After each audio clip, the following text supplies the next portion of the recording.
히브리 민족이 애굽을 나와서 가나안 땅을 점령하게 될 때 하나님께서는 각 지파별로 유력한 인물들을 세우시고 그들로 하여금 백성들을 잘 인도해서 하나님이 약속하신 그 땅을 잘 차지할 수 있도록 도와주었다 하는 것을 우리는 잘 알고 있습니다.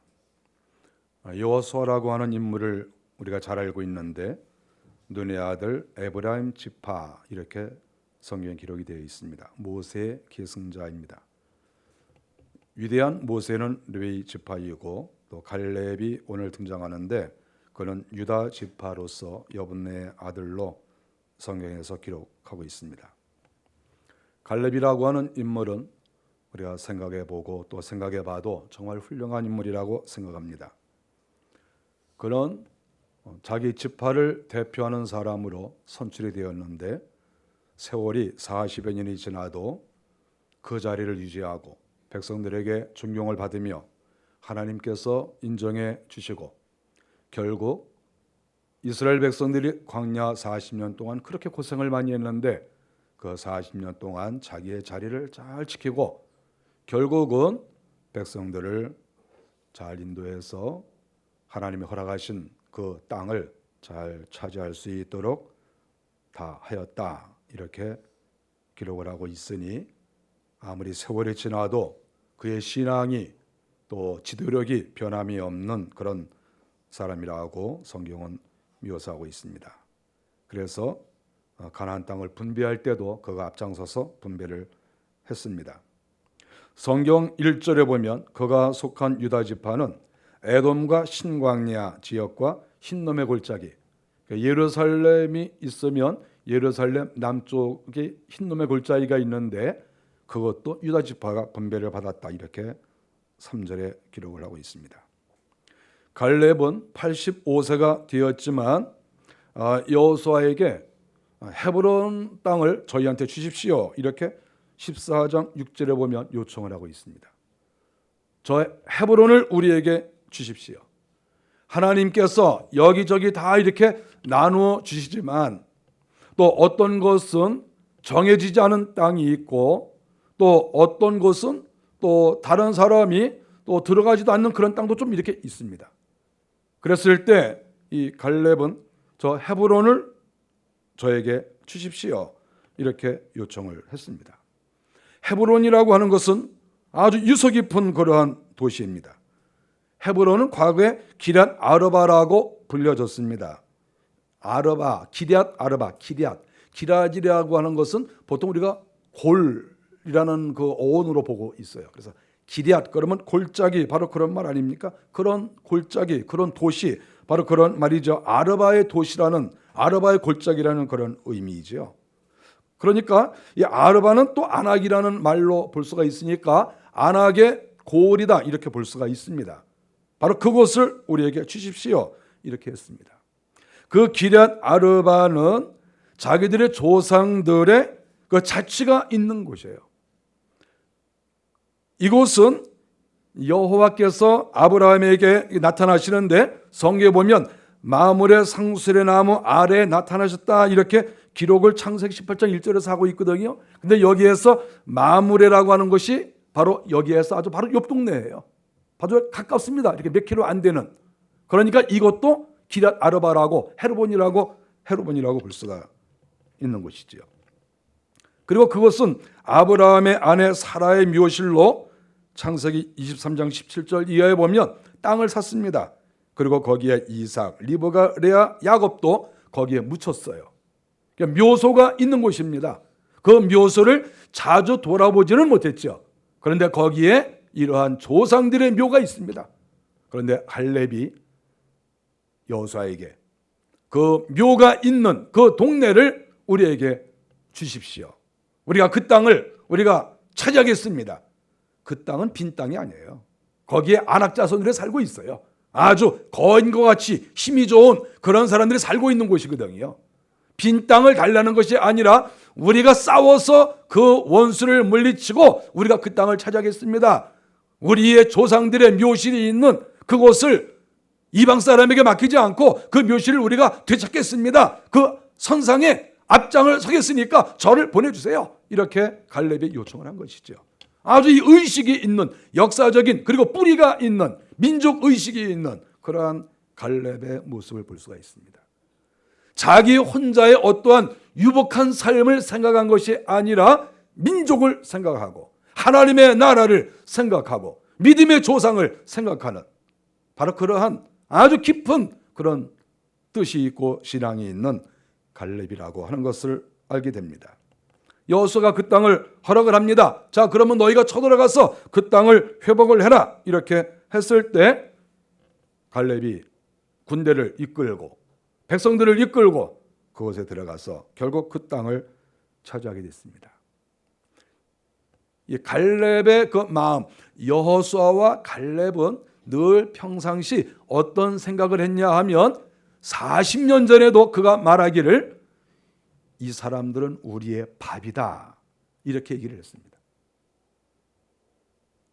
이스라엘의 12지파의 대표들이 가나안 땅을 정탐하고 모세에게 보고를 하는데, 그때 다른 사람들은 저 안악자손이 있어서 저 헤브론에 아주 거인과 같이 아주 능력 있는 싸움 잘하는 저런 사람들이 있어서 우리가 들어갈 수가 없습니다. 10사람들이 그렇게 얘기를 한 거 우리가 다 알지 않습니까?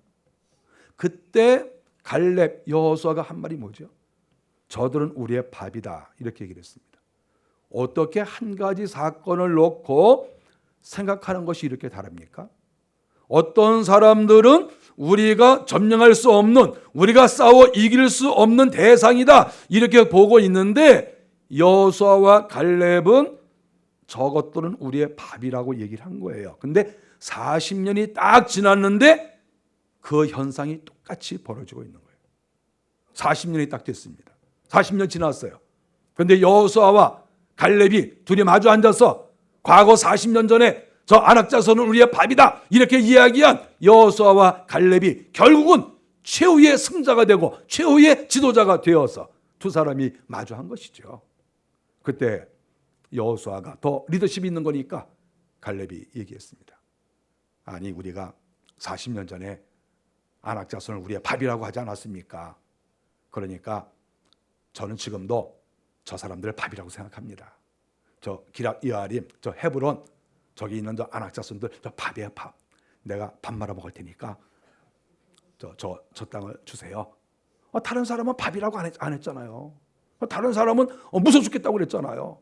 다른 사람은 겁나서 못 간다고 그랬잖아요. 나는 밥이라고 그랬으니까. 그러면 나한테 밥을 말아 먹을 수 있도록 권한을 주세요. 숟갈질은 내가 할 테니까. 그러니까 여호수아가 딱 듣더니 그래, 밥 말아 먹어라. 그래서 갈렙이 헤브론을, 그 유서 깊은 도시 헤브론에 들어간 거죠. 그러니까 그 땅을 차지했습니다. 자기가 늘 그런 생각을 가지고 있었으니까. 하나님이 허락하신 땅이다 저거는. 그리고 하나님이 우리에게 힘을 주신다. 내 힘으로 들어가는 게 아니라 하나님이 나에게 주시는 것이다. 하나님의 약속이다. 그러니까 아무리 강력한 군대가 있는 것처럼 보여도 저건 우리가 얼마든지 해치울 수 있는 대상이라고 갈렙이 생각을 했습니다. 헤브론을 차지했습니다. 이제 땅을 차지했으니까 많은 사람들이 거기에서 땅을 나누고 평균 한 2-3천 평씩 나눠줬습니다. 1인당. 그래서 땅을 다 나눠주고 이제 거기서 정착을 하고 안착하고 살면 되지 않겠습니까? 근데 거기서 또 갈렙이 또 한 수를 더 떴습니다. 하여간 이 영적으로 능력이 있는 사람, 하나님의 약속을 늘 믿고 따라가는 사람은 머물러 있지 않습니다. 그가 이제 사람들한테 이야기를 했습니다. 저 옆에 보니까 드빌이라고 하는 곳이 있다. 오늘 성경에 보면 나오지 않습니까? 저 옆에 드빌이 있는데 그 거리는 한 12km 정도 이렇게 됩니다. 물론 제가 아하론이 그 지도책을 늘 보고 있는데 거기에는 25km 정도로 나와 있어요. 그러나 이제 최근의 연구는 12km 정도 된다고 이렇게 나와 있습니다. 그러니까 학설이 좀 다르지만 저는 12km 정도 된다고 생각해요. 그러니까 바로 옆에예요. 그 옆에 동네가 있는데 이제 갈렙은 하나님께서 계속해서 힘을 주시고 하나님께서 이 가나안 땅을 점령하라고 하셨으니까 헤브론을 차지할 때도 굉장히 고생을 많이 했죠. 그러나 거기서 만족하지 않고 하나님의 땅을 더 넓히자, 하나님의 나라를 더 넓히자, 하나님께서 징계하신 이 원주민들을 다 쫓아내자, 이런 마음을 가지고 사람들을 불러 모아놓고 얘기를 했습니다. 저 옆에 드빌이 보이지 않느냐? 우리가 저 땅까지 차지했으면 좋겠다. 거기는 이제 네게브라고 해서 좀 이렇게 산지가 이렇게 있습니다. 좀 황량하고 그 남들이 볼 때는 별로 좋지 않은 땅이에요. 그런데 거기에 또 아낙 사람들이 살고 있어요. 근데 갈렙이 그러는 거예요. 저기 눈에 보이는 저 땅도 우리가 차지하자. 여러분들이 지금까지 헤브론을 차지하려고 수고를 많이 하지 않았느냐? 전쟁도 하고 부상도 있고 얼마나 고생을 많이 했느냐? 그러나 내친 김에 여기서 머무르지 말고 우리가 한 번 더 해보자. 저 드빌이라고 하는 저 땅이 있는데 누구 저기 쳐들어갈 사람? 그러면 저 땅 그 사람한테 줄게. 가서 뺏어. 동네가 있는데 그걸 통째로 주겠다는 거예요. 거기다가 조건을 하나 더 걸었습니다. 내가 악사라고 하는 딸이 있는데 내가 그 딸까지 주겠다. 제가 이렇게 남자로서 생각을 해볼 때 많은 생각을 해봤어요. 만일에 그 딸이 좀 마음에 안 든다 그러면 안 갔을 것 같아요. 그렇지 않겠습니까? 괜히 예를 들어서 많은 남자들이 별로 좋아하지도 않는 그런 자매라고 하면 괜히 자기가 덤탱이 쓸 게 뭐가 있어요? 그렇지 않겠어요? 이거 아주 솔직한 얘기예요. 그런데 굉장히 많은 남성들이 아내로 삼고 싶어하는 대상으로 생각이 돼요. 그러니까 이렇게 자기 딸 이렇게 이거 떠넘기듯이 넘기는 게 아니라 내 딸 내가 진짜 잘 키웠는데 내 딸 믿음도 있고 정말 모든 면에서 좀 괜찮은데 만일에 누구든지 저 땅을 차지하면 용기 있게 가서 저 땅을 차지하는 그런 총각이 있다고 하면 내가 이 애지중지하는 이 딸 악사를 내가 주겠다. 이렇게 얘기를 했습니다. 많은 총각들이 예를 들어서 갈렙의 딸 아닙니까? 명문 가문이죠. 명문 가문의 딸이고 또 그 땅을 자기가 차지하지 않습니까? 그러면 지역의 유지도 되고 재물도 얻고 또 딸도 얻고 또 자기 장인도 괜찮고 여러 가지로 이익이 되죠. 많은 청년들이 마음이 움직였을 거예요. 내가 갈까? 그래서 죽으면 어떻게 해? 죽으면 말짱 모자나. 그러니까 내가 갈까 막 그러다가 관둘래. 난 여기서도 땅이 지금 3,000평, 5,000평, 10,000평인데 이거 가지고 그냥 살지. 괜히 또 용 쓰다가 괜히 저거 찾으려고 그러다가 죽으면 이것도 내가 얻지도 못하는데 그럴 필요 뭐가 있어? 그리고 그때 당시에 총각이 한두 명이겠어요. 셀 수도 없는 거죠. 수많은 그런 젊은이들이 난 안 가. 난 여기 만족해. 그래 처음 만족한 거예요.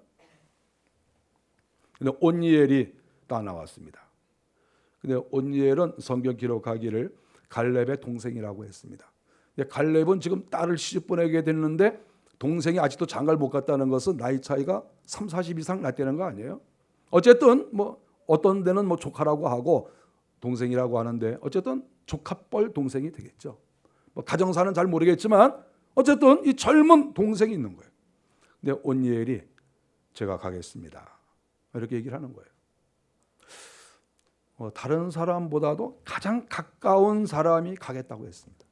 이거는 예를 들어서 낙가산도 아니고 이거는 정실도 아니고 이거는 당당하게 내가 가겠습니다. 목숨 걸고 가는 거잖아요. 제가 가겠다고 했습니다. 가장 가까운 갈렙과 가장 가까운 온니엘이 가겠다고 한 것은 무엇이겠습니까? 그것은 갈렙의 신앙을 상당 부분 그 신앙에 그 좋은 영향을 받았다는 뜻이에요. 하나님의 나라를 확장하고 원수를 물리치고 내가 목숨을 걸어서라도 수고하고 노력하고 이런 것들을 알지 않았을까요? 좀 다른 집안하고 좀 다르지 않았을까요? 그러니까 이 갈렙이 그러한 말을 했을 때 다른 사람을 다 물리치고 제가 갑니다 했습니다. 갈렙이 허락을 했어요. 허락을 했더니 온니엘이 군대를 이끌고 드비를 쳐들어 올라갔습니다. 올라가서 그곳에 있는 아낙 사람들을 다 내쫓고 결국 그 땅을 차지했습니다. 다른 사람들은 두려워하고 있는, 다른 사람들은 꺼리는 그러한 전쟁을 그건 다시 시작을 했고 결국 승리를 거뒀습니다. 하나님의 신이 함께 했으리라고 생각을 합니다. 하나님이 함께 하시지 않았겠어요? 우리가 사사기 3장 10절을 보면 나중에 이 온니엘이 이스라엘 나라의 사사가 되는데 그때 외적이 쳐들어왔습니다. 그때 이 온니엘이 나가서 싸우는데 성경에 보면 여호와의 영이 그에게 임했다 이런 기록이 나와요. 여호와의 영이 그에게 임했다. 저는 이 온니엘을 생각할 때 온니엘은 단순하게 내가 젊으니까, 내가 용기가 있으니까, 내가 전쟁터에 나가겠다 이러한 마음 그것으로만 간 게 아니고 하나님의 신이 그와 함께 하신 것이죠. 성령이 함께 하시고 또 구약의 그리스도이신 그분께서 함께 하시고 어쨌든 하나님의 신이 그와 함께 했기 때문에 이 전쟁에서 이겼다 이렇게 볼 수 있습니다. 그는 결국 그 땅을 싸워서 그리고 차지했습니다. 이것은 굉장히 중요한 의미가 있어요. 왜냐하면 지도에서 보면 이 드빌이라고 하는 땅은 헤브론에서 동남쪽으로 떨어져 있는 땅이에요. 그런데 이 드빌이라고 하는 것은 우리가 나중에 이거 보면 블레셋과 경계를 이루는 땅이에요. 경계. 그러니까 유다 지파의 입장에서 볼 때에는 헤브론이 노른자위 땅이라고 하면 드빌이라고 하는 것은 어떻게 보면 좀 값어치가 떨어지는 땅, 다른 나라와 국경을 접하고 있는 땅, 어떻게 보면 변방이지요. 그런데 노른자위 땅을 차지하려고 목숨을 건 것이 아니라 변방을 차지하기 위해서 목숨을 걸은 거예요. 그리고 아낙을 물리쳤어도 바로 옆에 블레셋이 또 있는 거예요. 그러니까 항상 전쟁이 기다리고 있는, 언제 또 전쟁이 일어날지 모르는 그런 국경에서 그가 살았다는 거죠. 그 땅을 얻었다는 건 뭡니까? 나중에 거기서 사는 거예요.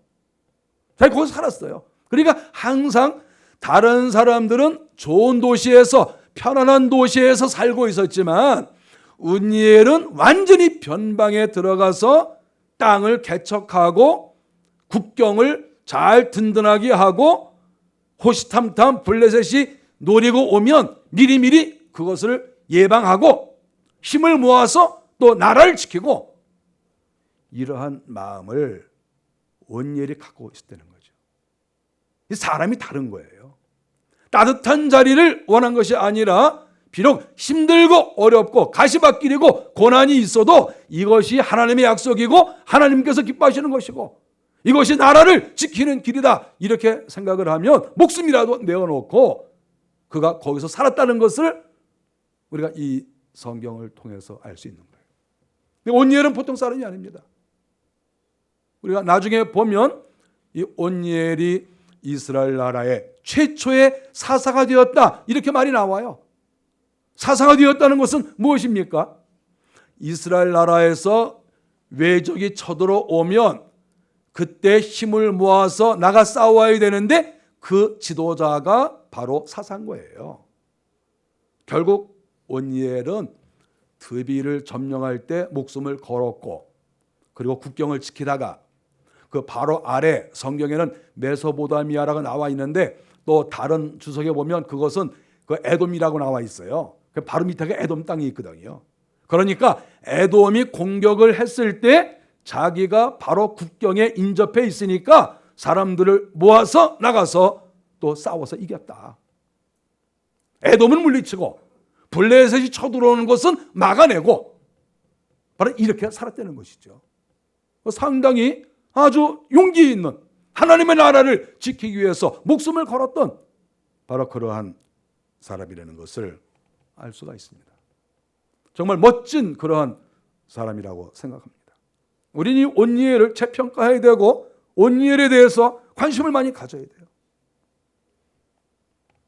온니엘이 드빌을 향하여 갔을 때, 그리고 전쟁에서 승리하고 그 땅을 차지했다고 이야기가 들려왔을 때, 갈렙의 딸 악사가, 악사는 처음부터 따라간 게 아니라 이기면 시집가는 거 아니겠어요? 죽으면 끝나는 거고. 근데 기도했겠죠. 주님, 이기게 해주세요. 너무나 멋져요. 그래서 기다렸죠. 이렇게 아빠하고 같이 헤브론에서 기다린 거예요. 계속 주여 도와주세요. 칼에 맞지 않게 해주시고, 또 이긴 다음에 또 딴소리하지 않게 해주시고, 나를 꼭 데려가게 해주세요. 그리고 이제 아빠와 같이 있었던 거야. 이렇게 헤브론에서. 근데 이제 승리하고 내려왔습니다. 그러니까 아빠가 자 이제 가거라, 이렇게 한 거죠. 나귀 타고 이제 가는 거예요. 나귀 타고 딱 가는데 그냥 가기가 좀 그런 거예요. 그러니까 이제 가다가 아빠한테, 아빠 그런데 나 시집을 가긴 가는데 나 저 산골짜기로 시집 가는 거 아니겠어요? 그래서 그냥 보낼 거예요? 그러니까 아빠가 어떡하라고? 저 윗셈하고 아랫셈을 주세요. 그 셈이 있다는 것은 그 옆에 밭이 많이 딸렸다는 거예요. 그러니까 지금 요거 지형적으로 보면 헤브론하고 남서쪽으로 한 12km 정도 떨어졌으니까 요 드빌 쪽으로 셈이 있는 거예요. 드빌 쪽으로. 요쪽 가까이.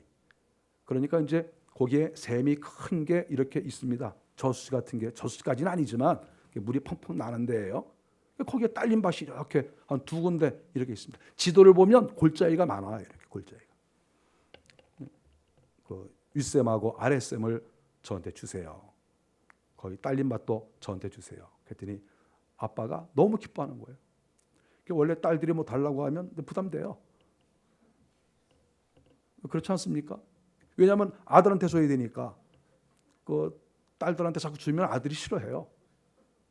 그래서 이 갈렙도 굉장히 고민이 많았겠죠. 이것도 아들 이러는데 또 며느리가 가만히 있겠어요. 아버님 왜 그거 또 주세요. 막 이러면 또 어떻게 해요? 그렇지만 이 드빌을 점령한 온니엘을 생각하면 너무나 멋지고, 또 딸이 말이죠. 그냥 가줬으면 좋겠는데 또 그냥 안 가고 윗셈하고 아랫셈을 주세요. 하나만 달라는 것도 아니고 두 개만 달라고. 두 개씩이나 달라고. 근데 갈렙이 딱 있다가 그래 좋다. 내가 네 남편 보니까 내가 감동이 된다. 그래 잘 살아라. 그리고 윗셈과 아랫셈을 이 두 개를 다 줍니다. 넓은 밭이 딸려 있는 그런 땅을 준 거죠. 악사가 그 땅을 소유하고 혼숙감을 가지고 지참금으로 그걸 가져갑니다. 온니엘은 그 드빌을 차지하고 나서 인생 완전히 바뀌었습니다. 그렇지 않습니까? 그냥 가만히 있었으면 헤브론의 땅 한 몇천 평 이렇게 살고 있었겠죠. 그런데 드빌에 가서 드빌과 다 차지하고, 또 이렇게 갈렙의 딸을 아내로 삼고, 또 아주 이렇게 지혜롭게 이렇게 또 혼숙감을 많이 갖고 와가지고 윗셈 아랫셈 다 자기 거 되고 엄청난 그러한 부자가 된 거죠. 온니엘은 지도력과 그리고 또 재산과 이 모든 것을 얻은 그런 사람이라고 볼 수가 있습니다. 정말 멋지고 지혜로운 그러한 사람입니다. 신분 상승이 된 것이죠. 그리고 결국은 최초의 이스라엘 나라의 사사가 되었고, 그가 사사가 된 이후에 성경에 보면 40년 동안 그 나라에 평화가 있었다. 이렇게 말합니다. 40년간. 온니엘이 얼마나 나라를 잘 다스리고 나라를 잘 지켰는가? 지도자가 가장 중요한 게 뭐겠어요? 나라를 지키는 것이고 백성의 자유와 재산을 지켜주는 거예요. 그게 지도자가 할 일이죠. 근데 그것을 다 했어요.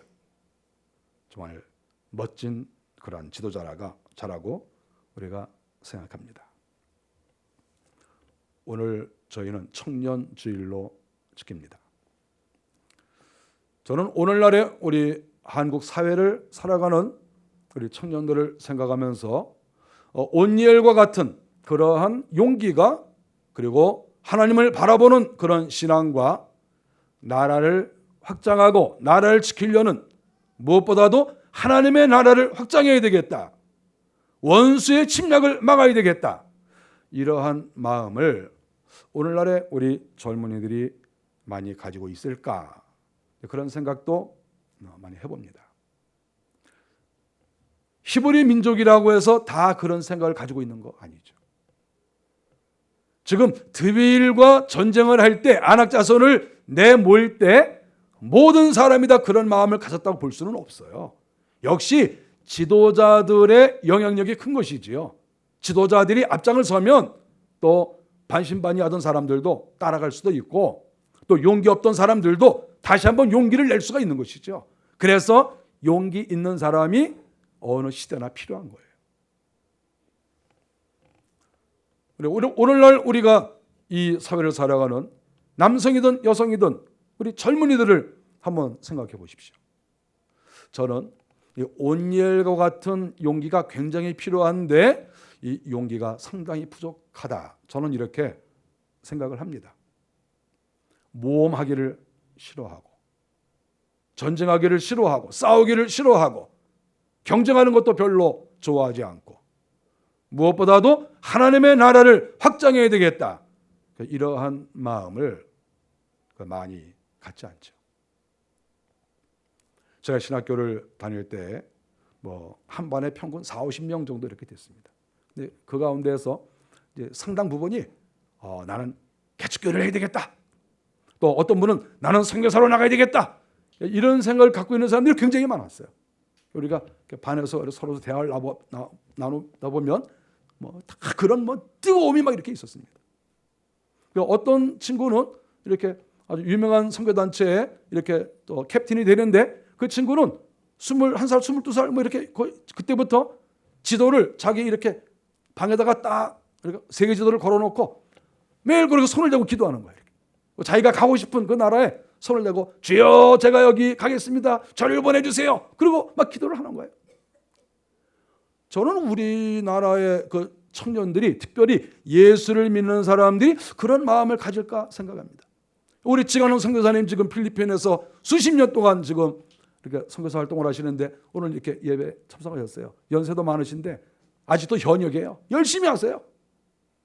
옛날에는 이런 마음들이 많이 있었어요. 이렇게 내가 주의 나라를 위해서 희생하겠다, 주의 나라를 확장하겠다, 내가 마귀와 싸우고 하나님 나라를 내가 건설하겠다, 이런 마음이 많이 이렇게 있었는데, 오늘날의 우리 하나님을 믿는 사람들이, 또 젊은이들이 이런 용기가 많지 않다, 이렇게 생각합니다. 안주하려고 하고, 드빌은 무슨 드빌입니까? 괜히 죽으면 어떡합니까? 그냥 헤브론에서 살겠어요.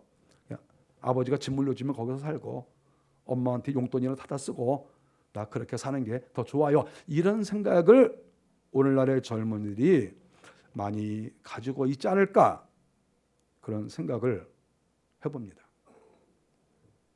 선교지에 손을 얹어놓고 주여 제가 여기 가겠습니다, 이렇게 기도하는 사람은 제가 이렇게 볼 때 거의 없는 것 같아요. 그리고는 우리나라에 우리 서울이니까 서울 중에서도 땅값 비싼 동네, 거기 날마다 거기 쳐다보면서 주여 여기 가게 하여 주시옵소서, 비싼 돈, 주여 마곡지구 여기 분양하는 거 저한테 주시옵소서. 항상 머릿속에 현재 내가 편안하게 살고 내가 어떻게 하면 이 땅에서 행복하게 사는가, 여기에는 굉장히 관심이 많아요. 우리가 그게 꼭 잘못된 것은 아니에요. 얼마든지 그럴 수 있어요. 그런데 정말 하나님의 사람이라고 하면 한 번 더 주의 나라를 생각하면서 내가 주의 나라를 위해서 헌신 한번 해보겠습니다, 충성 한번 해보겠습니다, 이런 것들이 우리 마음에 먼저 있어야 됩니다. 이런 마음이 있다고 해서 하나님께서 물질을 주시지 않고 가난하게 하시는 것이 아니잖아요. 온니엘이 그런 마음을 가지고 나갔는데 결국 그는 지도자가 되고 많은 땅을 차지하게 되고 갈렙의 딸을 아내로 삼고 또 지참금으로 엄청난 땅을 가지고 오고 자기는 하나님의 나라를 확장하려고 했는데 결국 온니엘은 모든 것을 얻은 것 아니겠어요? 저는 하나님을 믿는 사람으로서 저는 목사 이전에 하나님을 믿어요. 하나님의 약속을 믿고 하나님이 지금도 역사하시는 것을 저는 믿습니다. 날마다 믿고 삽니다. 하나님은 그 명령에 따라 사는 사람, 하나님이 살아계신 것을 믿고 하나님이 명령하신 것을 내가 순종 한번 해봐야 되겠다 이렇게 생각하고 믿고 인생을 살아가는 사람에게 온니엘에게 준 그 모든 은혜를 하나님이 다 허락하신다고 저는 분명히 믿습니다. 하나님이 지도력도 주시고 명예도 주시고 아내도 주시고 물질도 주시고 하늘나라의 상급도 주시고 하나님은 진정으로 믿음을 가지고 용기 있게 살아가는 사람에게 모든 것을 주십니다. 이 큰 것을 바라보면 하나님이 원하시는 그것을 향하여 가면 다른 것은 부수적으로 따라오는 거예요. 자기가 그 악사를 아내로 이렇게 데리고 올 때 악사가 그렇게 윗셈 아랫셈을 가지고 올 줄 알았어요? 생각도 안 했는데 이만큼씩 막 가지고 왔잖아요. 하나님이 그렇게 다 허락하신 거 아니겠어요? 청년주의를 맞이해서 저는 우리 교회 청년들에게 그리고 또 비록 나이가 들었지만 우리는 청년같이 인생을 살아야 됩니다. 우리가 다 이 말씀을 깊이 생각하면서 하나님, 제가 어떻게 살았으면 좋겠습니까? 저에게 말씀하십시오. 제가 순종하겠습니다. 용기 있게 나가겠습니다. 그리고 주께서 저와 함께 하시고 하나님의 신이 저의 가는 길을 인도해 주십시오. 이렇게 기도하시면서 승리하시는 우리 모든 청년들과 성도들이 되시기를 바랍니다. 기도하겠습니다.